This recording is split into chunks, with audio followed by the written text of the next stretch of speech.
আসসালামু আলাইকুম প্রিয় দেশবাসী, আজকে আমরা ঢাকা উত্তরা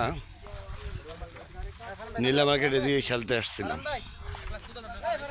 নীলা মার্কেটে দিয়ে খেলতে আসার পরে এখানে অনেকগুলো মাঠ আছে, খুব সুন্দর মাঠ, ওগুলো ভাড়া দেয়। আর একটা মাঠ আছে নোংরা, কোনো ফ্রিজ টিজ কিছু করে না, শুধু ভাড়া টাঙানো আছে। এটা ক্রিকেট খেলার কোনো ইয়েই নেই, সিস্টেম নাই। একজন লোক এসে বলতেছে তাদেরকে ভাড়া দিতে হবে,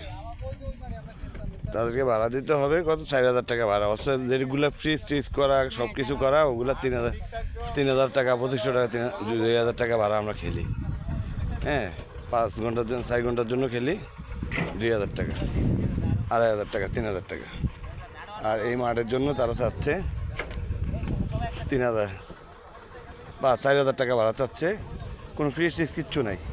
এটা হলো রাজুকের একটা মাঠ। এই মাঠটা হলো রাজুকের জায়গা, রাজুকের বড় জায়গা। এগুলো ফরওয়ার্ড করে দিয়ে আসতেছে।